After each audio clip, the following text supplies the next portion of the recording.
नमस्कार प्यारे दोस्तों, कैसे हो आप सभी। उम्मीद करती हूँ कि बहुत ज़्यादा अच्छे होंगे और अच्छे से मन लगा के पढ़ाई कर रहे होंगे। दोस्तों, आप सोच रहे होंगे कि मतलब कि मैडम ने कहाँ तक इस टॉपिक को पढ़ा दिया है और अभी कहाँ से वो पढ़ाने वाली है। तो आपको सबसे पहले तो मैं ये बता दूँ कि ये जो वीडियो है इसको मैं रिकॉर्ड कर रही हूँ रात के कितने बजे है, ज़रा एक बार चेक कर लेती हूँ। 12:30 हो चुकी है। ठीक है, अभी मैं इसको रिकॉर्ड कर रही हूँ। ऐसा क्यों? ऐसा इसलिए कि अगर छुट्टी करती तो फिर आपको लगता है कि एक दिन क्लास होती है, एक दिन नहीं होती है, एक दिन होती है, एक दिन नहीं होती है, क्योंकि संडे की छुट्टी पड़ गई थी बीच में तो क्लास नहीं हुई, और आज छुट्टी करती तो ये लगता। एक्चुअली हुआ क्या कि मैं प्लस वाली कुछ क्लासेस नहीं ले पाई थी, 2 या 3 क्लास नहीं ले पाई थी, और वो क्लास रिशेड्यूल होके 7 से 8 का उनका टाइम हो चुका है। तो 7 से 8 मुझे प्लस में क्लास लेनी है। अगर मैं वहाँ क्लास लूँगी तो ये आपकी क्लास नहीं ले सकती, इसीलिए मैं इसको रात में रिकॉर्ड कर रही हूँ कि रिकॉर्ड करके दे दूँ ताकि आपके पास भी क्लास पहुँच जाए और मैं लाइव क्लास में उसको ले लूँ। ठीक है, इस टाइप से। तो दोस्तों, मैं आप सभी को बता दूं कि मेरा नाम पूजा कुमारी मीना है और मैं आपको ये जो चैनल है wifi study UGC net Hindi Unacademy का एक पार्ट है, इस पर मैं आपको पेपर फर्स्ट और सेकंड दोनों पढ़ाती हूँ। इसके साथ साथ मैं अनअकैडमी पर स्पेशल क्लासेज और प्लस क्लासेज में भी आपका कोर्स कंप्लीट करवाती हूँ। तो देखिए, आप मुझे फॉलो कर लिए सबसे पहले अनअकैडमी पर। ये मेरा टाइम टेबल है, ये मेरी सभी क्लासेस का टाइम टेबल है। आप इसको क्या करें, स्क्रीनशॉट ले ले, अपने पास रख ले। ओके, आप मुझे अनअकैडमी पर पूजा कुमारी मीना के नाम से फॉलो करें। ठीक है, सबसे पहले आप अनअकैडमी लर्निंग ऐप को इंस्टॉल करें, ओपन करें। इसके बाद NTA UGC नेट का गोल सेलेक्ट कर ले। गोल सेलेक्ट करने के बाद मेरे प्यारे दोस्तों, अगर आपको प्लस की क्लासेस का हिस्सा बनना है, अगर आपको जीवन में ऐसे ही भटकते रहना है तो भटकते रहिए, कोई बात नहीं। लेकिन अगर आप अपने जीवन से इस भटकाव को कम करके पढ़ाई करना चाहते हो, सफल होना चाहते हो, तो दोस्तों कोई भी 6, 12 या 24 महीने में से कोई भी एक प्लान चुन ले। 12 महीने का सबसे ज़्यादा अच्छा रहता है, क्योंकि देखिए 12 महीने में आपके 10,500 लग रहे, वहीं 6 महीने में आपके 8.5 लग जाते। तो यहाँ सिर्फ 2,000 का अंतर है, लेकिन पूरे 12 महीने के लिए आपको कोर्स मिल जाएगा। और कोर्स में आपका पेपर फर्स्ट और पेपर सेकेंड जो भी है, हिस्ट्री, पॉलिटी, हिंदी, इंग्लिश, कुछ भी है, वो दोनों पूरा कंप्लीट होता है, क्योंकि टीम वर्क है। ऐसा नहीं कोई एक अकेला इंसान करवाएगा। तो यहाँ पर आप पुलकिटन कोड लगाए। पुलकिटन कोड क्यों लगाए? जो फीस यहाँ पे 11,500 दिख रही है, वो 10.5 कैसे हुई? इस कोड को लगाने से हुई। इस कोड को लगा के अप्लाई करें, और अप्लाई करने के बाद आपकी फीस कम हो जाएगी। देन ये जो रिडीम है, रिडीम करें, और इसके बाद डेबिट क्रेडिट कार्ड के माध्यम से EMI, UPI, wallet, net banking, ये सभी माध्यम है जिनके माध्यम से आप पेमेंट कर सकते हो। ओके, तो आप इस पेमेंट को कर सकते हैं। चलो आगे चलते हैं। और मैं आपको बता दूं कि ये क्लासेस का टाइम टेबल है, जो आपको पहले भी पता है। तो दोस्तों, जैसे कि आप सभी को पता है कि हम लाइव क्लास में क्या करते हैं, वीडियो को लाइक करते हैं, शेयर करते हैं और सब्सक्राइब करते हैं। तो आप इसमें भी करें, ठीक है। और बिल्कुल जब भी आप इस वीडियो को देखेंगे सुबह, तो बिल्कुल मुस्कुराते हुए देखें, खिलखिलाते हुए देखें, एकदम खुश होकर देखें। और दोस्तों, जो भी परेशानियां, कुछ भी समझ में नहीं आए तो कमेंट करके मुझे जरूर बताएं। ठीक है, चलो स्टार्ट करते हैं अभी। जैसा कि आप सभी को पता है कि ये क्लास है हमारी किसकी, संचार की। ठीक है, कम्युनिकेशन की ये क्लास है। तो इसमें हम क्या पढ़ने वाले, क्या समझने वाले, वो मैं आपको बता देती हूँ। ठीक है, कि इसमें मैं आपको कल क्या पढ़ा रही थी, व्यक्तियों की संख्या के आधार पर मैं संचार के प्रकार आपको पढ़ा रही थी। किसके आधार पर दोस्तों? व्यक्तियों की संख्या के आधार पर। और व्यक्तियों की संख्या के आधार पर संचार कितने प्रकार का होता है, आप मुझे कल बता चुके थे। तो आपने मुझे बताया कि मैडम व्यक्तियों की संख्या के आधार पर संचार होता है 4 प्रकार का। कितने प्रकार का? आप ही ने बताया था मुझे कि 4 प्रकार का होता है। पहला जो प्रकार था उसका नाम आपने मुझे बताया था कि मैम अंतर्वैयक्तिक होता है। क्या होता है? अंतर्वैयक्तिक होता है। ठीक है, अंतर्वैयक्तिक। दूसरे का नाम आपने ही मुझे बताया कि मैडम अंतर्वैयक्तिक होता है। क्या होता है? अंतर्वैयक्तिक होता है। ठीक है। तीसरे का भी प्रकार आपने ही मुझे बताया कि ये होता है समूह संचार, जो ग्रुप में किया जाता है। ठीक है, समूह संचार होता है। और चौथे का नाम आपने ही कल की क्लास में जाते जाते मुझे बताया कि मैडम ये होता है जनसंचार। तो मेरे प्यारे दोस्तों, मैं आपको ये ही पढ़ा रही थी, संचार है। ठीक है, ये नहीं है यहाँ पे।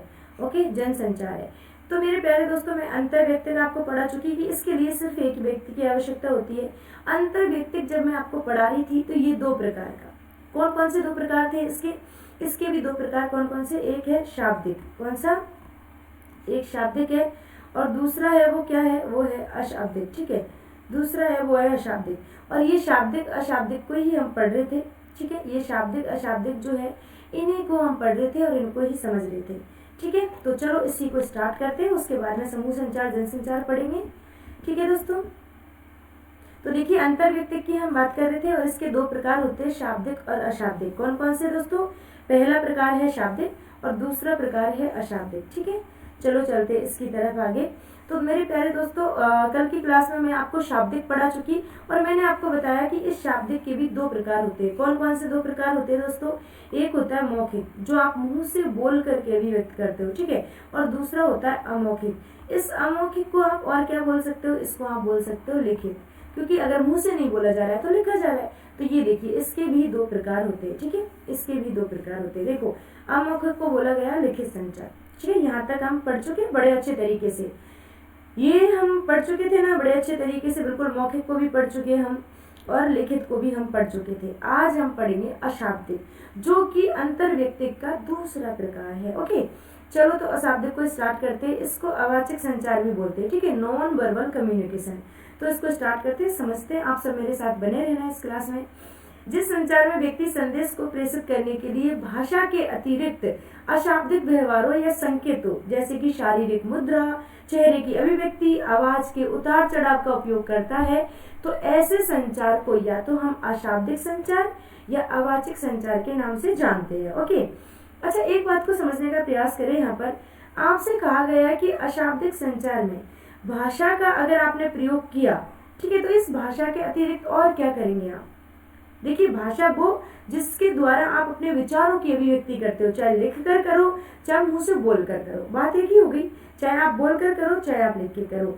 लेकिन ये कह रहा है कि कुछ और भी होता है, संकेत होते हैं, कुछ अशाब्दिक व्यवहार होते हैं। तो क्या होते हैं? जैसे कि मैं आपसे कहूँ कि समझ आया, एक तो मैंने बोला क्या आपको समझ आया, फिर मैं आपसे इशारों में कह सकती हूँ ऐसे, समझ आया कि नहीं आया, ऐसे।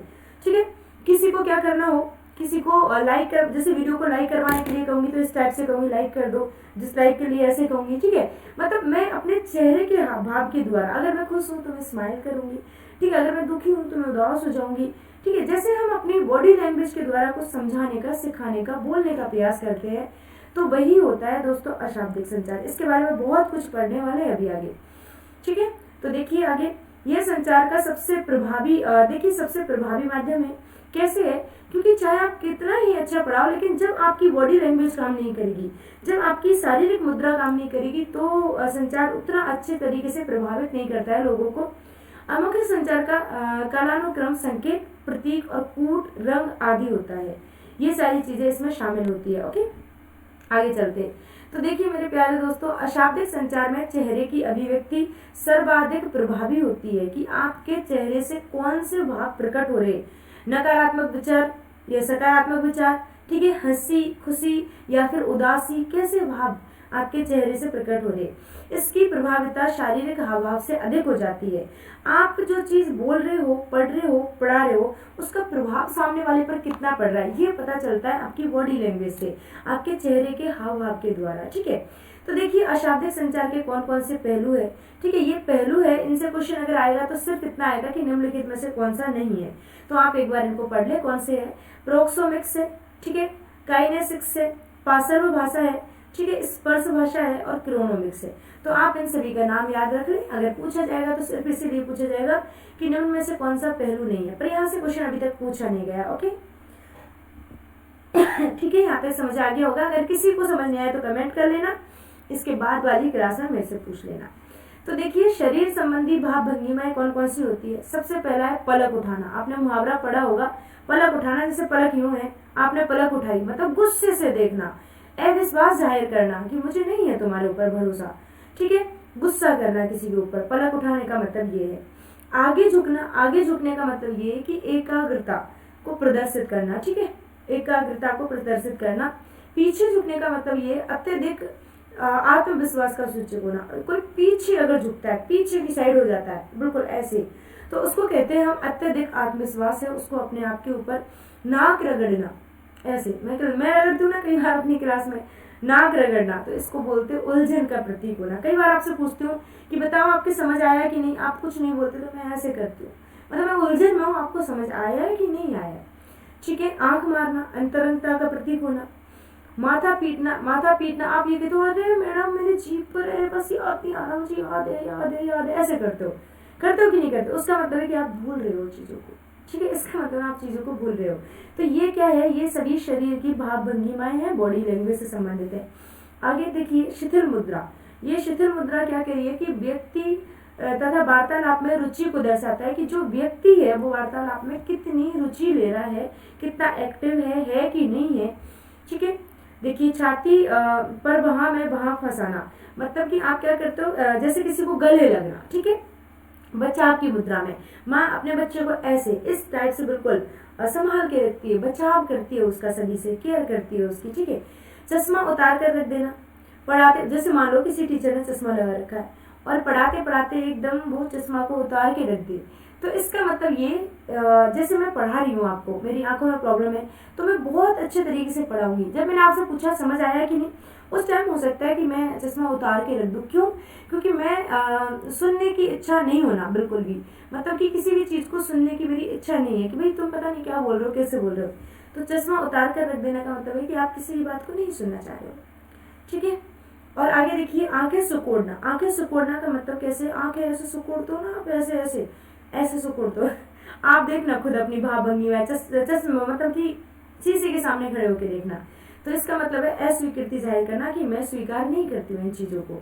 ठीक है, गले के नीचे एक हाथ रखना। गले के नीचे एक हाथ रखते हो तो उसका मतलब है कि आप असहमति का प्रतीक करते हो। ठीक है, मतलब कि सहमत नहीं हो, असहमति का ये प्रतीक होता है।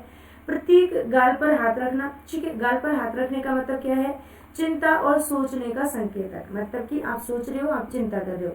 तो ये भाव भंगिमाएं हैं जिनको हम पढ़ रहे हैं कि बॉडी लैंग्वेज क्या होती है, कैसे कैसे पता चलेगा। जमाई लेना, उबासी लेते, ठीक है, ऊबना, तो इसको कहेंगे कि भ्रम का घोतक है। देखिए ऊबना, कई बार जमाई लेने का मतलब ये कि पानी की कमी भी हो जाती है शरीर में, उसके कारण भी आपको कई बार जमाई आती है। ठीक है, त्योरी चढ़ाना। त्योरी चढ़ाने का मतलब ये है, ये जो आईब्रो होती है ये ऊपर की तरफ ऐसे चढ़ाना एकदम।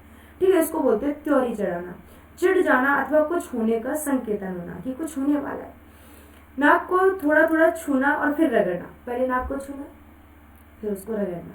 ठीक है, तो ये क्या है, ये अस्वीकृति का, शंका का घोतक है, मतलब कि उसकी तरफ इशारा करता है। वह है आराम की मुद्रा में होना। आपके जो हाथ है, ये जो बाजू है, ये आराम की मुद्रा में ऐसे रहना। ठीक है, बिल्कुल, तो इसका मतलब ये है कि आप किसी के प्रति कपट की भावना नहीं रखते हो।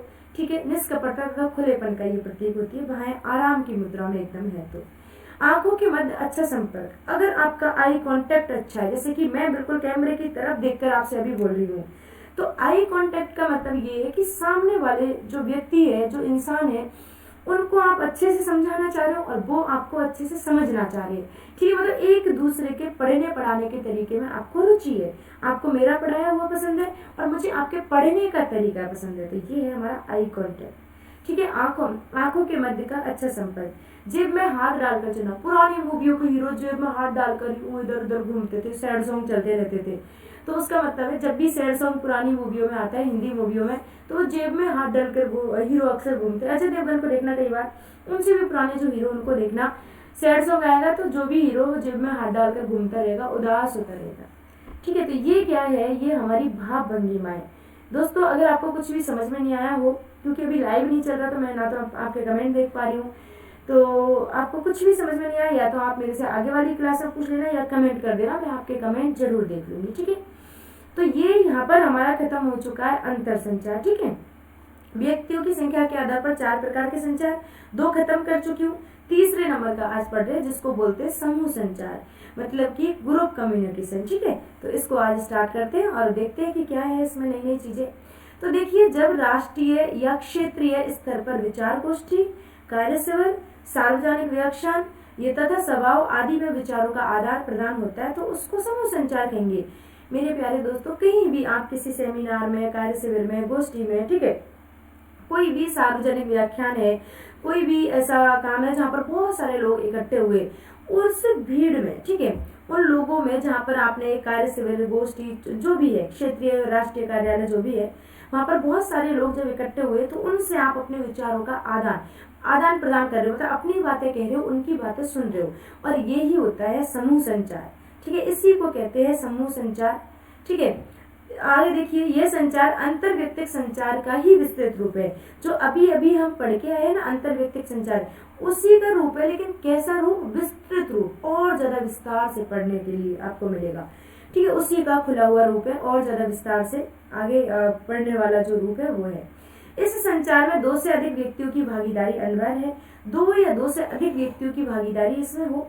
देखिए दो तो होते ही है, लेकिन इसमें दो से ज्यादा चाहिए। समूह कब बनता है? जब दो से ज्यादा लोग होंगे। ठीक है, तो दो इस संचार में दो या दो से अधिक व्यक्तियों की भागीदारी अनिवार्य होती है। इस संचार में शोर की समस्या के कारण प्रतिपुष्टि धीमा और व्यवधान पूर्ण हो जाता है। जब बहुत सारी भीड़ जमा होगी, ठीक है, किसी की शादी है और बहुत सारे लोग वहां पे इकट्ठे हैं, तो फीडबैक मिलना तुरंत तो संभव नहीं है, क्योंकि शोर शराबा होता रहता है।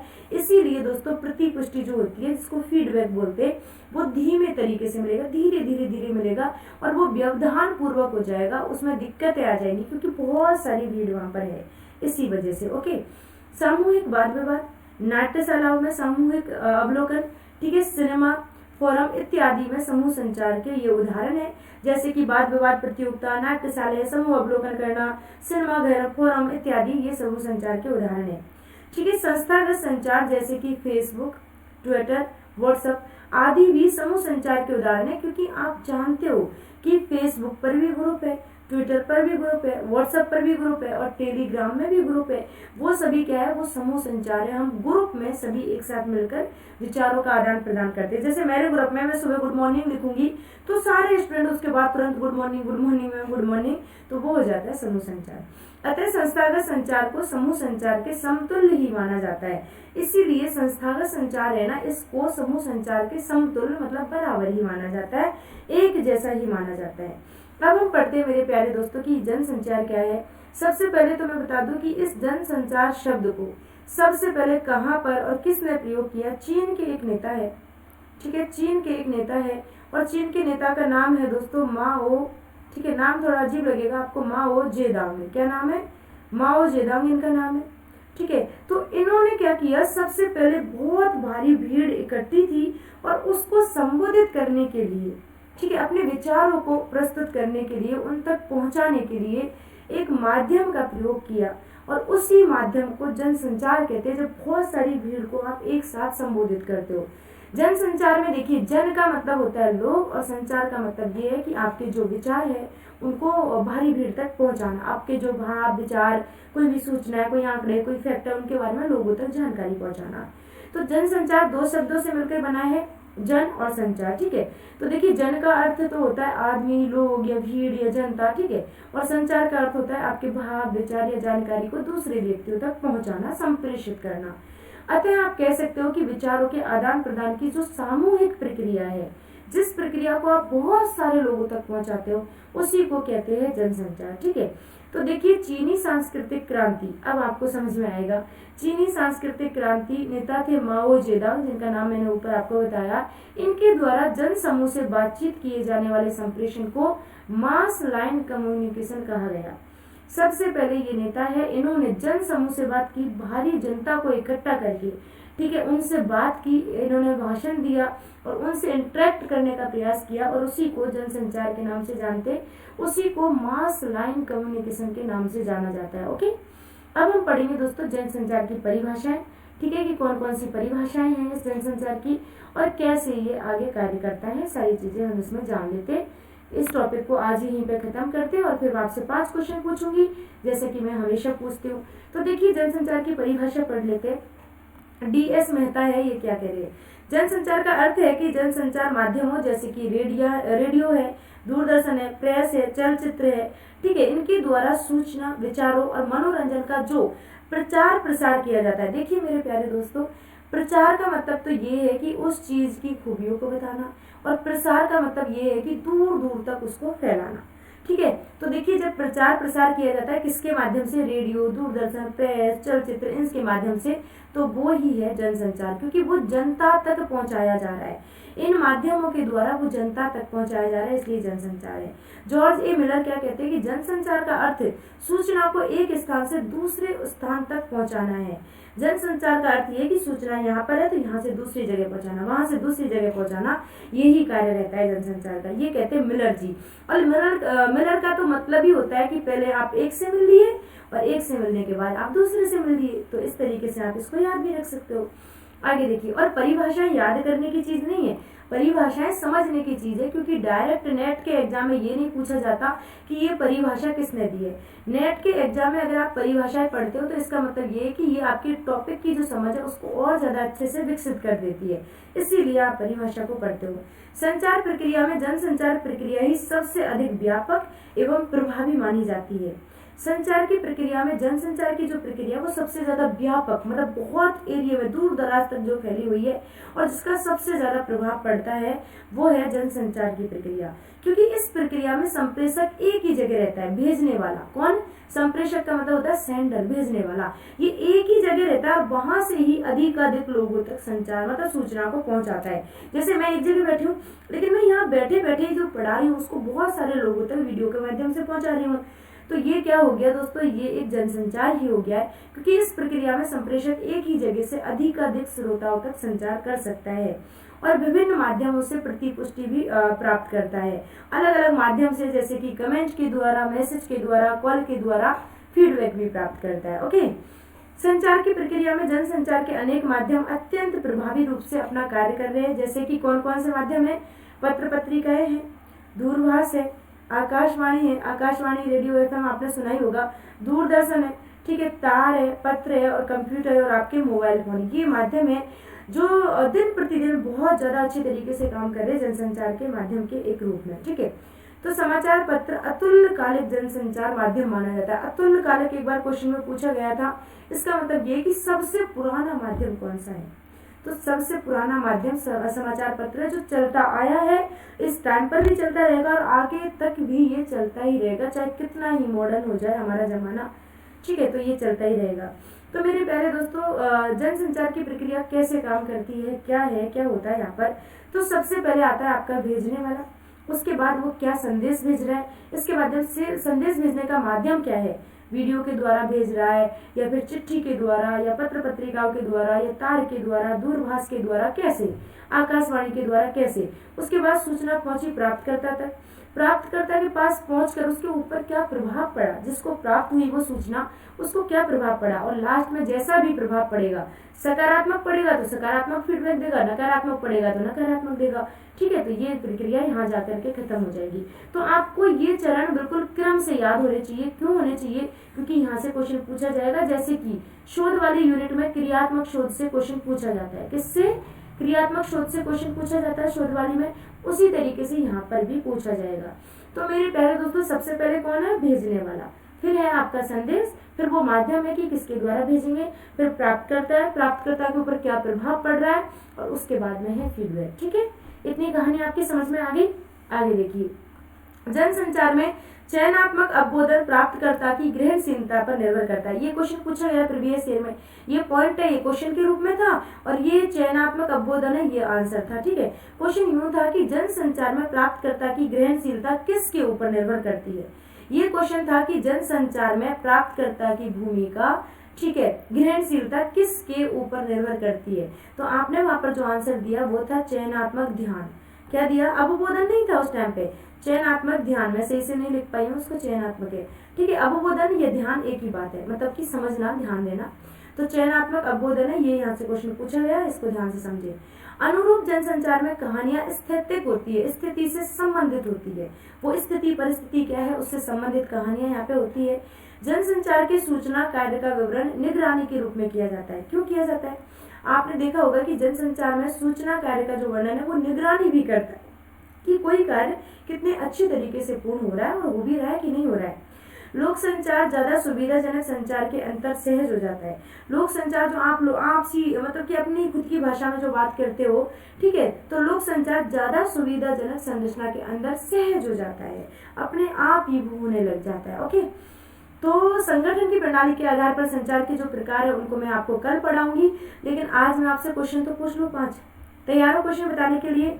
चलो क्वेश्चन बताती हूँ, उससे पहले मैं जरा आपको बता दूं कि आप मुझे अनअकैडमी पर कैसे फॉलो करेंगे। ठीक है, क्वेश्चन पूछूं उससे पहले मैं आपको बता दूं कि मेरे प्यारे दोस्तों, अगर आप सफल होना चाहते हो, अपने जीवन से भटकाव को दूर करना चाहते हो, तो आपको अनअकैडमी प्लेटफॉर्म पर आना होगा और क्लासेस को ज्वाइन करना होगा। क्योंकि डेमो क्लासेस देखकर अगर आप नेट जेआरएफ करने की सोच रहे हो तो वो संभव है ही नहीं, ठीक है, इस वीडियो को लाइक करें दोस्तों, शेयर करें, सब्सक्राइब करें और मैं आपको बता दूँ आप कैसे फॉलो करेंगे। सबसे पहले अनअकैडमी लर्निंग ऐप इंस्टॉल करें। इंस्टॉल करने के बाद ओपन करें। ओपन करने के बाद NTA UGC नेट का जो मतलब कि यहाँ पर कैटेगरी है इसको सेलेक्ट कर ले, मैनेज गोल्फ पे। ठीक है, पूजा कुमारी मीना के नाम से यहाँ सर्च करें और मुझे फॉलो कर ले। फॉलो करने के बाद आपको इस जगह देखिए, ये आपकी फीस है अलग अलग महीनों के हिसाब से। 6 महीने की 9,500, 12 महीने की 11,500, 24 महीने की 16,500। तो उसी हिसाब से अगर आप इस जगह पुल की 10 कोड लगाएंगे, क्या पुल की 10, ये जो लिख रहा है ना येलो कलर में, इस कोड को यहाँ लगाएंगे। देन अप्लाई का ऑप्शन आएगा, अप्लाई करेंगे और देखो उसके बाद आपकी फीस कम हो चुकी है 10%। ठीक है, जैसे मान लो आपने 12 महीने का लिया तो इस पर सेलेक्ट करेंगे, वैसे ये वाली स्लाइड आपको दिख जाएगी। और ये स्लाइड दिखेगी तो रिडीम करके तुरंत आप, जैसे आप फोन पे से करेंगे तो UPI दबाएंगे, गूगल पे से करेंगे तो UPI, पेटीएम से करेंगे तो UPI। ठीक है, तो वो पेमेंट हो जाएगा UPI से। ATM कार्ड से करेंगे तो डेबिट कार्ड, क्रेडिट कार्ड से करेंगे तो वो भी है, EMI से करेंगे तो ये भी विकल्प है, वॉलेट से करेंगे तो ये भी विकल्प है, नेट बैंकिंग से करेंगे तो ये भी है। जो भी विकल्प आपके पास अवेलेबल है आप उससे करें पेमेंट और प्लस की क्लासेस का संपूर्ण कोर्स का हिस्सा बन जाए। ऐसा क्यों कह रही हूँ, क्योंकि संपूर्ण कोर्स में आपको पेपर फर्स्ट और पेपर सेकंड सभी कंप्लीट करवाया जाता है। ऐसा नहीं कि एक करवाया जाता है, इसके साथ साथ टेस्ट सीरीज होती है और मेरी जो क्लासेस होती है वो पूरी हिंदी माध्यम में होती है। और ऐसा नहीं है कि मैं अकेली पूरा करवाऊंगी, मेरे साथ मेरी पूरी टीम है जो आपके साथ लगातार काम कर रही है। जैसे कि मैं पेपर फर्स्ट पढ़ा रही हूँ तो वो सेकंड पेपर पढ़ाएंगे, वो सेकंड पेपर पढ़ा रहे तो मैं पेपर फर्स्ट, मतलब कि सारे सब मिलकर आपको कोर्स कंप्लीट कराएंगे। हर चौथी क्लास डाउट सेशन होती है, पहली क्लास हो गई, दूसरी हो गई, तीसरी, इसके बाद में जैसे ही चौथी क्लास आती है वो होती है डाउट सेशन। उसमें आपके डाउट, जो परेशानी है, जो समझ में नहीं आया उसको समझाया जाएगा। PDF आपको दी जाएगी, डायरेक्ट इंटरेक्शन आप कर सकते हो, टीचर से बातचीत कर सकते हो। PYP, expected question, quiz, homework question, ये सभी करवाए जाते हैं, मतलब टेस्ट सीरीज आपकी होती है। तो दोस्तों ये पैटर्न था सब कुछ, ये मेरी क्लासेस का टाइम टेबल है। अब मैं आपसे क्वेश्चन पूछ लूँ, चलो क्वेश्चन पूछ लूँ, आप इंतजार कर रहे होंगे। तो पहला क्वेश्चन तो आप मुझे ये बताना कि जनसंचार का शाब्दिक अर्थ क्या है। कमेंट में मुझे आंसर मिलने चाहिए सबके, और जिस जिसके आंसर मिलेंगे मैं समझ जाऊंगी इसने वीडियो पूरी देखी है। तो पहला क्वेश्चन तो ये है कि जनसंचार का शाब्दिक अर्थ क्या है। ओके, सुन लिया आपने, ठीक है। दूसरा क्वेश्चन आप मुझे ये बताना, दूसरा क्वेश्चन ये बताना कि निम्नलिखित में से व्यक्तियों की संख्या के आधार पर ऐसा कौन सा संचार है, ध्यान से सुनिए, व्यक्तियों की संख्या के आधार पर ऐसा कौन सा संचार है जो अंतर्व्यक्तिक का ही विस्तृत रूप है। ध्यान से सुनना, जो अंतर्व्यक्तिक संचार का ही विस्तृत रूप है। अब आप उत्तर तक पहुंच जाएंगे। दूसरा क्वेश्चन मिल गया आपको। तीसरे क्वेश्चन की तरफ आए, ठीक है, तीसरे क्वेश्चन की तरफ आए। तीसरे क्वेश्चन में मैं आपसे ये पूछती हूँ कि अगर मेरा आपके साथ आई कांटेक्ट अच्छा है, ठीक है, तो ये जो हमारी भाव भंगिमाएं हैं, बॉडी लैंग्वेज है, तो आई कांटेक्ट मेरा आपके साथ अच्छा है, तो दोस्तों ये किस चीज को जाहिर करता है, हमारे बीच में कैसा कनेक्शन है, इसको मतलब किस चीज को जाहिर करता है, वो आप मुझे कमेंट करके बताना। ओके, चौथा जो क्वेश्चन है मेरा आपसे, वो चौथा क्वेश्चन ये है कि जनसंचार शब्द का सबसे पहले प्रयोग किस नेता ने किया और वो नेता कौन से देश के है। ठीक है, ये लिखकर बताना है आपको, ठीक है। और आप मुझे ये बताना, लास्ट क्वेश्चन मैं आपसे पूछ रही हूँ आज की क्लास में, आप मुझे ये बताना कि व्यक्तियों की संख्या के आधार पर जो संचार है वो 4 प्रकार का होता है, लेकिन उसके चारों प्रकार है उनका नाम लिखना। ठीक है, चारों प्रकार का नाम लिखना। तो ये 5 क्वेश्चन है और ये मुझे कमेंट बॉक्स में हर किसी बच्चे का आंसर चाहिए, मतलब चाहिए, तभी मुझे पता चलेगा कि आपको ये वीडियो कितनी समझ में आई, कितना सीखा, कितना नहीं सीखा। ओके दोस्तों, फिर मिलेंगे नेक्स्ट क्लास में, तब तक के लिए मुस्कुराते रहो, मस्त रहो, अच्छे रहो, स्वस्थ रहो। और JRF ट्रेन सीरीज वो अपने टाइम पर चलती रहेगी, तो आप अनअकैडमी पर आकर मेरी क्लासेस का लाभ उठाएं। ओके दोस्तों, और इस पुल की 10 कोड को याद रखें, जब भी अनअकैडमी पर आप कोई भी कोर्स खरीदे तो इस कोड को लगाए, आपको 10% का डिस्काउंट मिल जाएगा। ओके, ठीक है, बाय बाय।